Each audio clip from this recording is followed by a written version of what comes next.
Clay mini aeroplane. नारो नाम के गांव का सरपंच था लड्डा। वो बहुत बड़ा कंजूस और बेईमान था। ऊपर से वो साहूकारी करके लोगों को पैसे के लिए बहुत तंग करता था।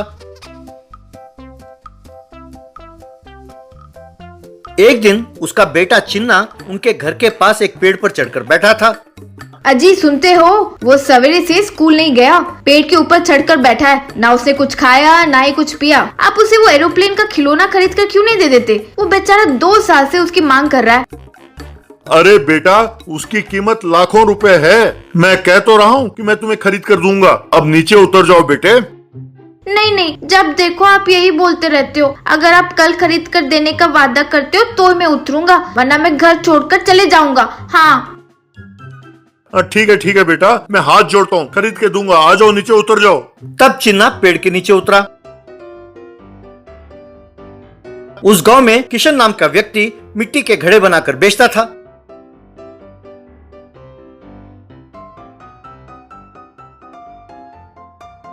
उसके बेटे का नाम था बबलू। बबलू मिट्टी के कई किस्म के खिलौने बनाता था। वो हर रोज मिनी क्ले बाइक या मिनी क्ले कार में स्कूल जाता था। स्कूल में उसके खिलौने देखकर चिन्ना बड़ा खुश होता था। उन खिलौनों में बैठकर घूमते हुए बहुत खुश होता था चिन्ना। एक बार बबलू ने बहुत मेहनत करके एक मिनी क्ले एरोप्लेन तैयार किया। बबलू उस मिनी क्ले एरोप्लेन में गांव से गुजरने लगा तो सब हैरान होकर देख रहे थे। अरे बेटा बबलू, तुम बड़े होनहार हो। अब हवाई जहाज को हवा में उड़ना चाहिए ना बेटा। ये तो जमीन पर चल रही है, ये नहीं उड़ता है क्या? क्यों नहीं उड़ेगा मौसी? इसको उड़ाने से बैटरी वेस्ट हो जाएगा, इसीलिए नहीं उड़ा रहा हूँ। चाहे तो देख लो। कहकर उसने अपने विमान को हवा में उड़ाया। ये देखकर सबने ताली बजाई।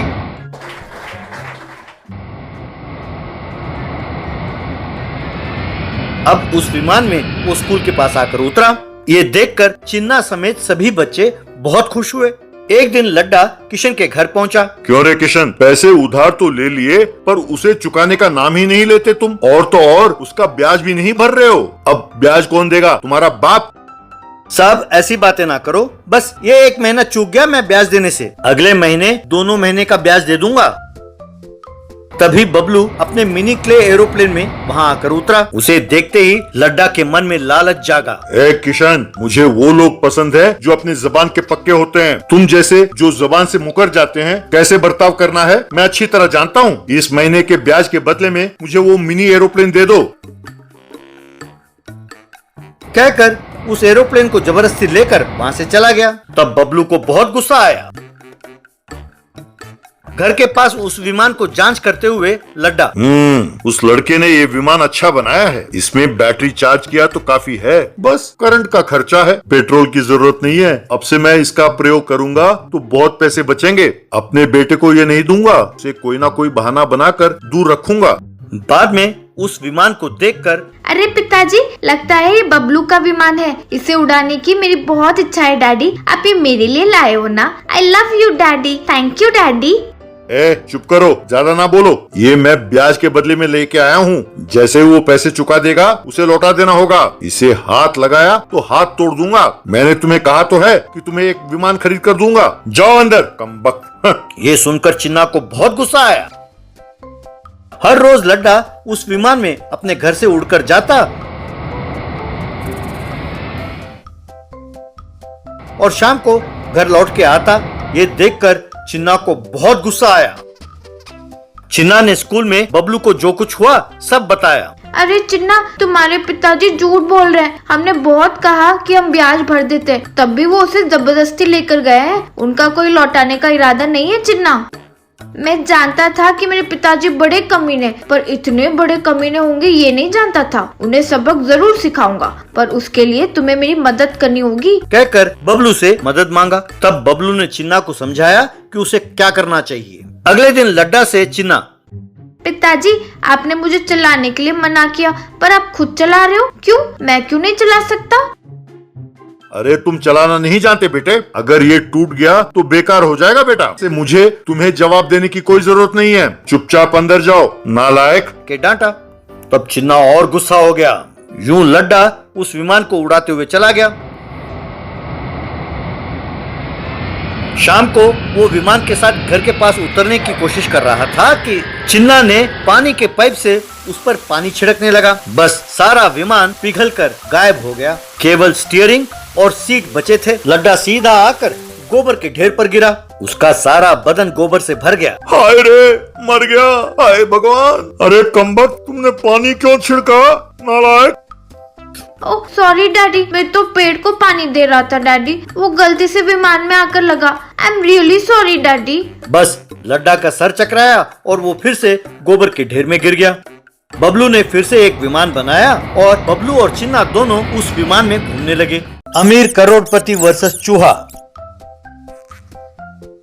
एक गांव में नथुलाल नाम का एक कॉन्ट्रैक्टर रहता था। वो बहुत लालची था। जो सहूलियतें सरकार से लोगों तक पहुंचना चाहिए था वो सब यही हड़प लेता था। वो राशन शॉप में पहुंचने वाले सामान,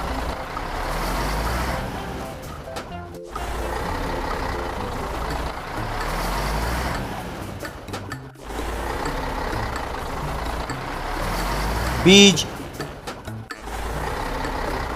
खाद सब अपने गोदाम में भर लेता था। बाद में उसे चोरी छिपे बेचता था। भी कोई सरकारी अफसर निरीक्षण के लिए आता था। अरे साहब, हमारे गांव के चूहे बहुत खराब हैं। जैसे ही सामान पहुंचते हैं और रातों रात ये चूहे सारा कुछ खा जाते हैं साहब। अब आप ही बताइए, मैं क्या करूं? ये सब बातें उस गांव के चूहों का सरदार चूहा नायक ने सुना। यूं नथुलाल चूहों के नाम पर करोड़ों रुपए कमाने लगा। उस गांव के भोले लोग नथुलाल की बातों में विश्वास करते हुए जहां चूहे देखा वहां उन्हें मारने लगे। इससे चूहों के सरदार को बहुत गुस्सा आया। एक दिन चूहा नायक नथुलाल के गोदाम में गया और मैं देखो नथुलाल, तुम गलत काम कर रहे हो। हम बड़े छोटे प्राणी हैं। हम अपने छोटे से पेट भरने के लिए 2-4 दाने खा जाते हैं बस, और तुम हमारे नाम पर सारे देश को हड़प रहे हो। तुम अपने घोरक धंधा के लिए हमारा नाम इस्तेमाल करते हो, ये गलत है। कम से कम अब से हमारे खिलाफ यूं गलत प्रचार करना बंद कर दो। लोग हमें चोर समझते हैं और देखते ही मार डालते हैं। तुम वैसे हो तो चूहा, तुम मेरे उंगली जितने बड़े हो और मुझसे यूं अकड़ के बात करते हो। हाँ, मैं तुम्हारे नाम पर ही यूं कमा रहा हूँ, तो तुम कर क्या लोगे? तुम कर ही क्या सकते हो? हाँ, मैं अभी के अभी तुम्हें मार कर अनाज की बोरी के ऊपर तुम्हें रख कर उसका फोटो खींचकर अखबारों में छपवाऊंगा। कहकर डंडा लेकर उसके पीछे पड़ा। चूहा नायक वहां से किसी तरह बचकर भाग गया। फिर चूहा नायक अपने अड्डे पर पहुंचा और वहां एक टीले पर बैठकर बाकी सब चूहों को एक इमरजेंसी मीटिंग के लिए बुलाया। वहां मेरे प्यारे चूहे दोस्तों, इस नथुलाल के वजह से हमारी जान को खतरा हो गया है। इसीलिए हमारा फर्ज है कि हम सब मिलकर किसी न किसी तरह उसे रोकें। हमें नथुलाल को सबक सिखाना ही होगा। बाकी सब चूहे वैसे ही सही सरदार। नथुलाल की आदत थी कि वो सारे नोटों को अपने बिस्तर में बिछाकर सोता था। एक दिन इसी तरह रुपयों को बिछाकर वो सो रहा था कि सब चूहे नथुलाल के बेडरूम में आए, धीरे से उसके पलंग पर चढ़े और सब नोटों को कुतर दिया।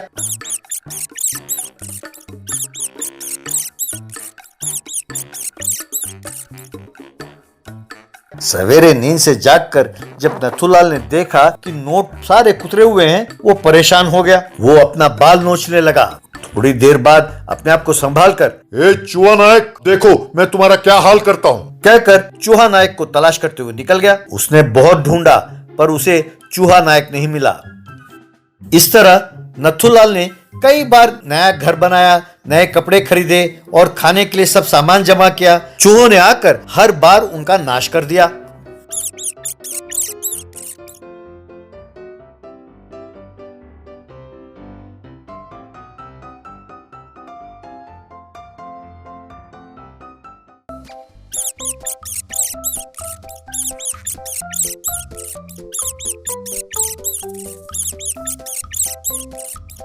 आखिर में नथुलाल के पास ना खाने के लिए खाना था, ना रहने के लिए घर और ना ही पहनने के लिए कपड़े। आखिर में उन्हें मंदिर के बाहर भीख मांगना पड़ा।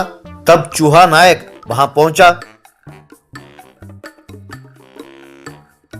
देखा नथुलाल, कहते थे ना कि तुम तो चूहे हो, तुम क्या कर सकते हो। अब जान गए ना कि हम क्या कर सकते हैं।